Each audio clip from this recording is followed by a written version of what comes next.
Tenemos con nosotros a José Danté, que es el secretario de Asuntos Jurídicos del Partido de la Liberación Dominicana, miembro del comité político de ese partido. Don José, buenos días, bienvenido. Buenos días, Dani, Oscar. Buen día. Buenos días. Para mí siempre es un placer estar aquí. Igual para nosotros. Gracias. Cuéntenos cómo van las cosas en el partido, qué han decidido ustedes como partido con respecto al tema aquel del Tribunal Superior Electoral para suspender una convocatoria del Comité Central para tratar el tema de los aspirantes a la candidatura del PLD para la presidencia. Bueno, como ustedes saben, hubo un recurso elevado por un miembro de nuestro Comité Central donde impugna una decisión de nuestro comité político del mes de marzo, que es la que en este caso decide que se haga una preselección de un aspirante a ser precandidato presidencial en el primer trimestre del 2026, donde alega una serie de violaciones a garantías y a ciertos derechos que la ley de partidos pues le reconoce a todos los miembros de las organizaciones políticas. Luego de varios encuentros, audiencias en el tema legal, vamos a la parte legal, ¿no? Pues este Tribunal Superior Electoral, al concluir con las argumentaciones de las partes, decidió tomar una medida cautelar de suspender lo que había sido una convocatoria para una reunión de nuestro Comité Central, que es el máximo organismo de dirección que se pautó para el día 8 de junio, donde se iba a formalizar, vamos a decir, la preselección de quienes expresaran su interés de ser precandidatos presidenciales, en este caso como aspirantes. Entonces, ante la eventual violación que pudiese acarrear llevar a cabo esa reunión para esa selección, el TSE decidió que se suspendiera de una manera temporal hasta tanto conozca el fondo, que es la impugnación de la decisión del Comité Político de marzo. ¿Hay fecha para conocer el fondo? Bueno, lo que pasa es que ya se conoció. Ese es un caso que está en estado de fallo. Está en estado de fallo. O sea, yo calculo no conoce que la decisión. Exactamente. Yo calculo que en los próximos días ya se debe estar produciendo, porque ese caso quedó en estado de fallo hace alrededor de 3 semanas. O sea que hasta que no se produzca una decisión... Pregunto si... Sí. El estado de fallo se puede prolongar por un tiempo, que eso pudiera afectar la vida institucional del partido. Y lo pregunto a partir de que gente del PLD entienden que hay instancias que puede estar bajo el control del gobierno que están operando para afectar las actividades o el desenvolvimiento del PLD. Vi el día pasado una conferencia de prensa hablando sobre auditoría de Cámara de Cuentas y he sentido y he escuchado alguna queja con respecto al comportamiento del Tribunal Superior Electoral. Le pregunto a usted, ¿como partido le preocupa a usted ese tipo de cosas realmente? Mira, no hay duda que en los órganos colegiados siempre puede haber algún tipo de influencia, tanto de ideologías, tanto de las posturas de ellos individuales, porque los jueces siguen siendo seres humanos que tienen sus criterios. Ahora, lo que pasa es que esos criterios tienen que estar ajustados a lo que manda la norma. Pero siempre pudiera pasar algo de esa naturaleza. No he intuido ningún tipo de injerencia de parte del gobierno en este sentido, sino lo que he visto sí es que los órganos que constitucionalmente están facultados para regular el proceso electoral han sido claros en cuanto a los tiempos de la pre-campaña y de la campaña.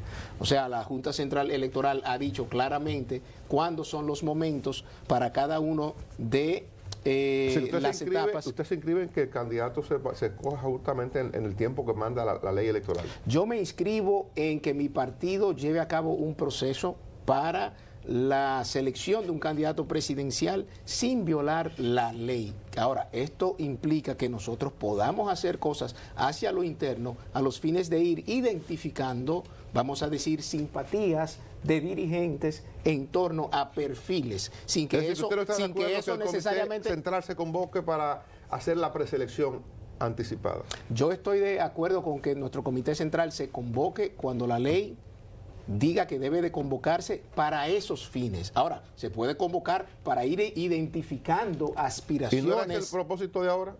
No, lo que pasa, bueno, lo que se quería ahora era identificar, formalizar quiénes eran los aspirantes, pero entonces ahí es donde... En su opinión, como director jurídico del PLD, secretario jurídico, en su opinión eso era ilegal lo que estaba haciendo. Identificar quiénes eran los aspirantes a las precandidaturas. No, yo le pregunto su opinión sobre la convocatoria del Comité Central para escoger a una persona que pudiera ser el candidato con las formalidades posterior que la ley manda. Sí, claro que sí. Claro que ¿Usted sí. está de acuerdo con lo que se iba a hacer? No, claro que sí, que si es para ese fin, o sea, eso no lo manda la ley. La ley dice claramente En su cuándo opinión, es que eso es ilegal. la convocatoria para esos fines, Es o sea, ilegal. el fin de esa reunión de preseleccionar a un precandidato, claro que sí que es ilegal. Es ilegal. Lo que no Pero es usted ilegal... es secretario jurídico del PLD y es una decisión del Comité Político del PLD. Sí, totalmente de acuerdo, pero cualquier decisión de nuestro comité político, independientemente sea por una gran mayoría, no puede violar el principio de legalidad que está ¿Y por usted como encima miembro del Comité del centralismo Político no lo democrático. planteó eso en esa reunión del Comité Político? Yo he que se planteado decía? todas mis posiciones en pro y en contra de cómo se deben hacer las cosas dentro de mi organismo, pero además en una comisión que se creó para esos fines. Ojo, reitero, lo que pudiera ser ilegal es hacer una reunión para hacer una preselección de quien luego sería un candidato presidencial. Eso no es posible. Ahora, ¿De uno o varios? O uno o varios.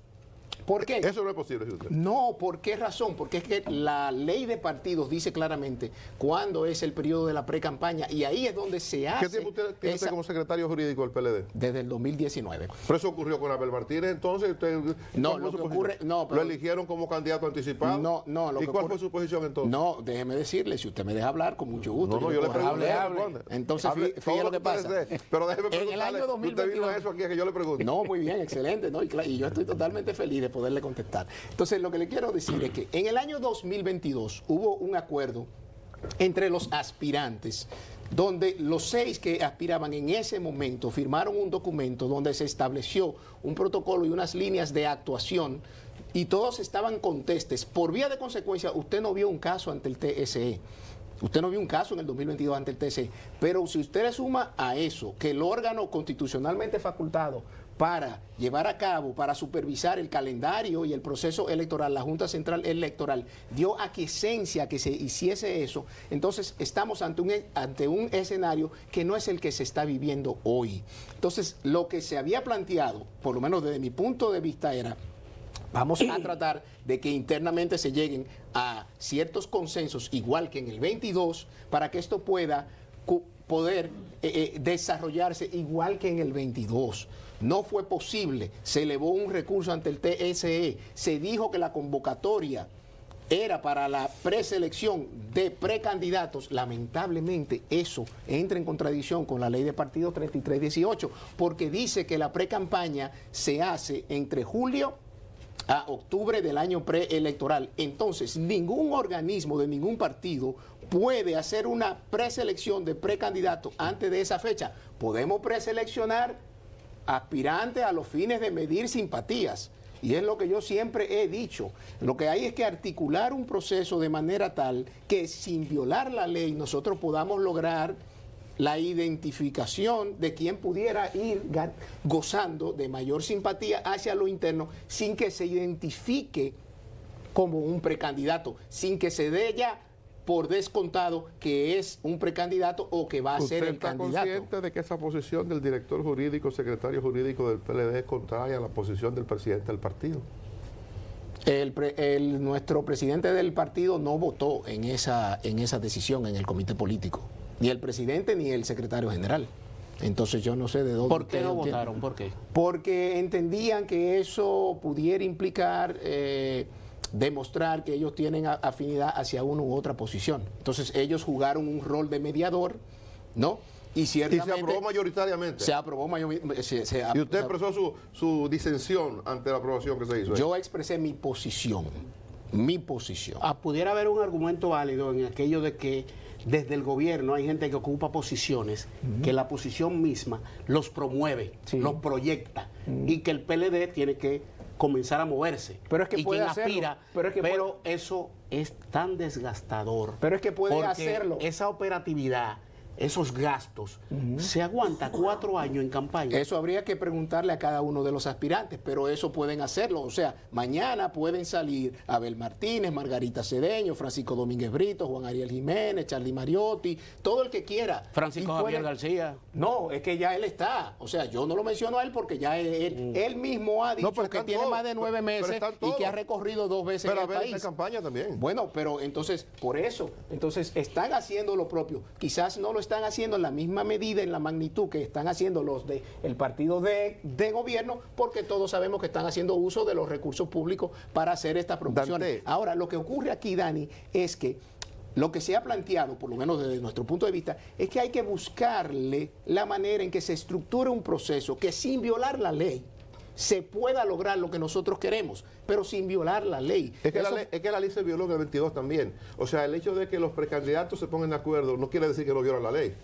Porque un acuerdo entre ellos no implica la no violación de la ley que se violó también. Claro, lo que ocurre es que en ese caso pasó lo siguiente. En ese caso, el órgano electoral, la Junta Central nos dijo, pueden hacerlo. Les acompañamos, nos supervisaron, nos prestaron los equipos. El propio Estado prestó las escuelas para que fungieran como centros de votación. ¿Qué ocurre en esta ocasión? Que el órgano electoral es el primero que dice: no aceptaré ningún proceso de preselección previa, llámese como se llame. Entonces, frente a esa advertencia de quien está facultado para parar un proceso de esa naturaleza y para anular cualquier tipo de decisión que salga de un proceso de esa naturaleza no validado por ellos, frente a esa situación, nosotros como partido lo que debemos hacer es, bueno, ok, frente a esta realidad, ¿cómo nosotros podemos estructurar un proceso que no violemos la ley y que busquemos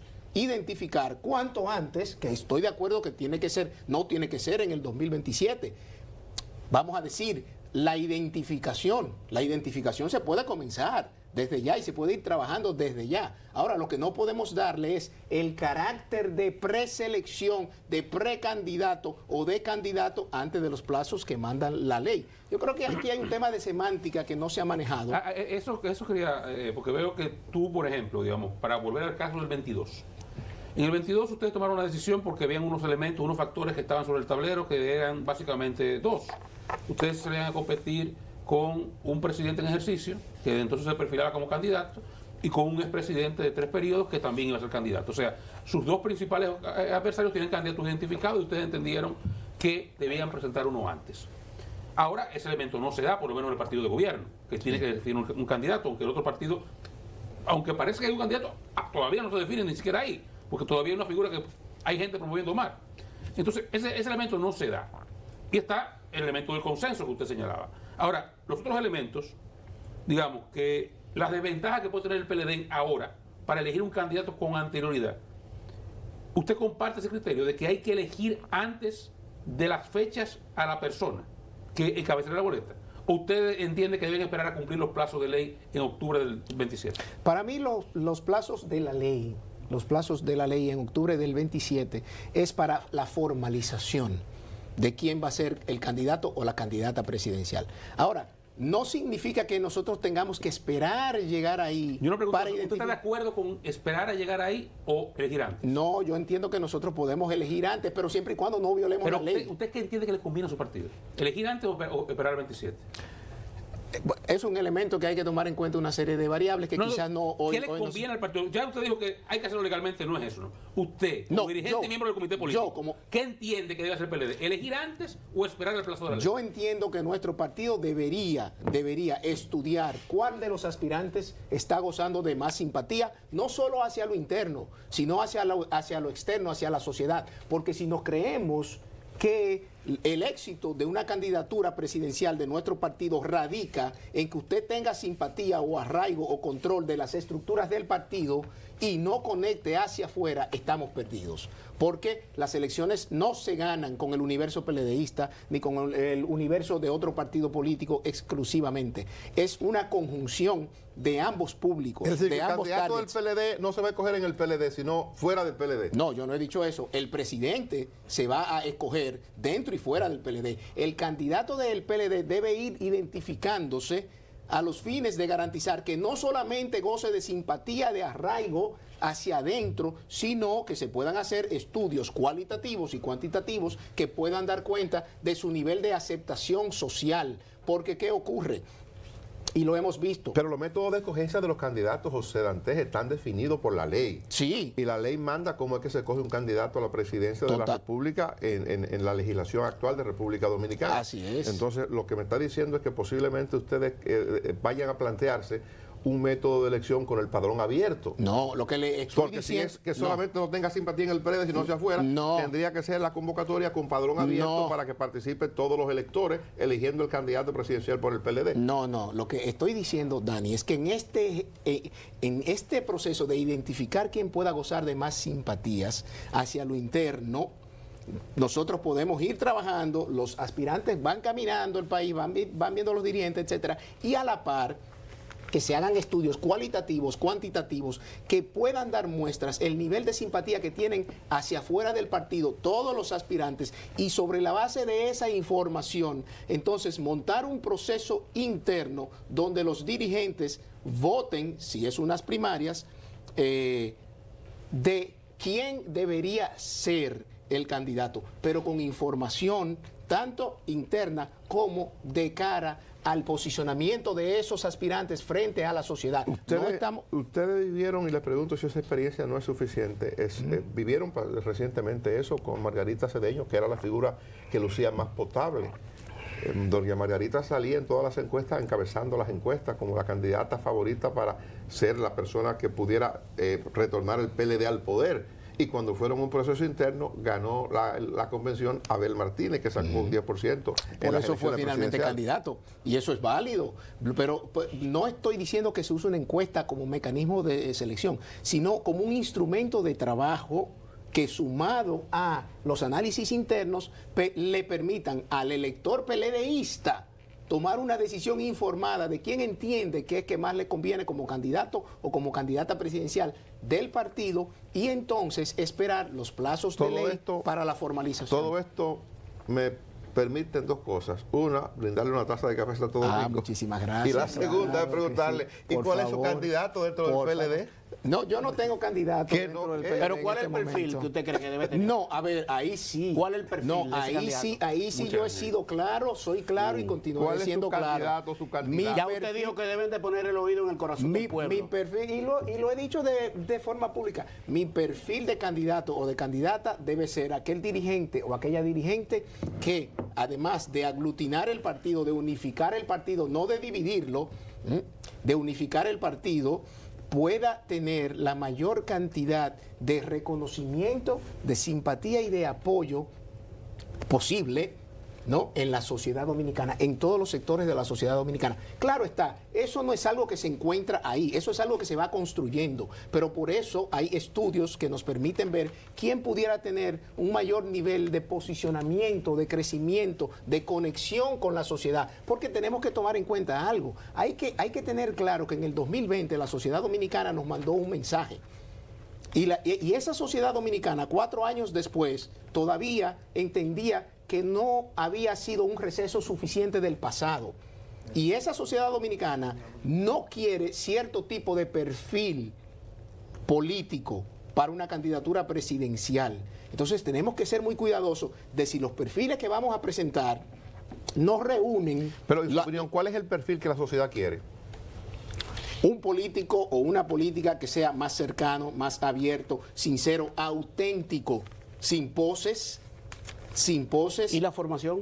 Claro, la formación siempre va a estar. Es que no podemos elegir, nuestro partido nunca se ha caracterizado por elegir candidatos que no tengan un nivel de formación, no solo académica, sino política, con visión de Estado, que realmente estén a la altura de las expectativas del pueblo dominicano. Entonces, tiene que ser un candidato o una candidata más cercana, pero no solamente a nosotros, a los dirigentes periodistas, a la gente. ¿Cómo? La edad.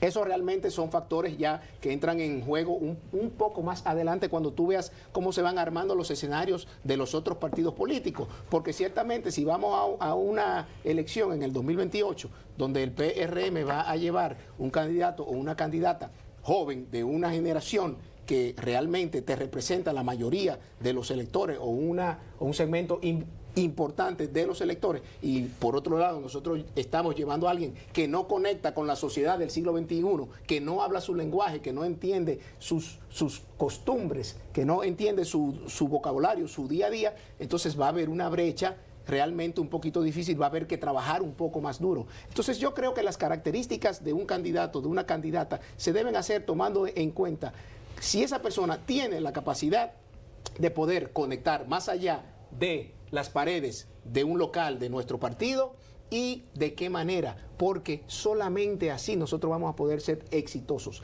El dirigente político que crea que solamente gana, son importantísimas, quiero estar claro en esto, las estructuras de mi partido y de cualquier partido son fundamentales en cualquier proyecto político, eso es así. Pero a eso hay que sumarle también la simpatía que pueda granjearse el candidato o la candidata presidencial. Todos son buenos. Según usted, todos los aspirantes de nuestro partido. ¿Quién de los que se mencionan tiene mayor control o mayor aceptación en las estructuras del partido? Según yo. Mira, digo usted porque usted está dentro, claro, yo lo veo de fuera. Sí, no, claro.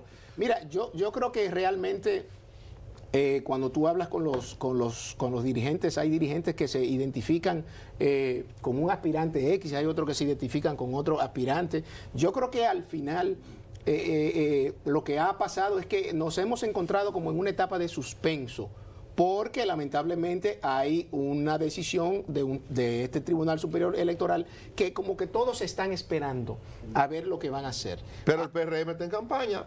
Los del PRM están corriendo. Pero los del PRM no han dicho que van a seleccionar un precandidato antes de la fecha de la ley. Por eso no han ido al TCE. La fuerza del pueblo lo ha planteado de manera precisamente, abierta. Justamente. La fuerza del pueblo va a elegir a Leonel Fernández, dicen ellos, en el 26. Bueno, pues vamos a ver cuando le elijan. Ahora, lo que yo te puedo garantizar es que cualquier intento de un partido de elegir antes va a encontrar algún tipo de resistencia que se va a canalizar a través de las vías legales, que es donde nunca debimos llegar, Dani. ¿Por qué? Porque estamos poniendo a un tercero a que decida por nosotros. Pero son ustedes los que se han metido en eso, no fui yo, no es Oscar, no es Omar. Es un PLDista que metió recursos ante el Tribunal Superior Electoral. Bueno, porque él entiende que ya han afectado derechos. ¿Cómo se llama él? Es el compañero Eleuterio Abad. Eleuterio Abad, miembro de nuestro comité central de la provincia de Monseñor Noel, del municipio de Bonao, que él entiende... De la corriente de Abel Martínez. Yo no sé de qué corriente es. Usted lo sabe más que yo. No, pero espérese, que él entiende que haciendo una selección en el 26, dice él, pero yo puedo decir en junio del 26 que yo aspiro. ¿Por qué? Porque me están combinando a un plazo de 30 días cuando se hizo a que yo me inscriba, y si yo quiero decir dentro de 7 meses, entonces no me van a considerar porque yo no me inscriba ahora. O sea, sus argumentos tienen cierto nivel de peso. Porque la sociedad no lo asume todavía, como usted dice que tiene que afuera, hay que asumirlo, pero la sociedad no lo conoce. No, pero quizás dentro sí lo asumen, eso es. Entonces, el tema aquí es cómo tú puedes garantizar que no se violen derechos de la militancia, de los miembros, y que se respete el principio de la democracia interna, que nunca va a estar... nunca puede estar por encima de ese principio de la democracia interna, el de autorregulación de los partidos políticos. Dani.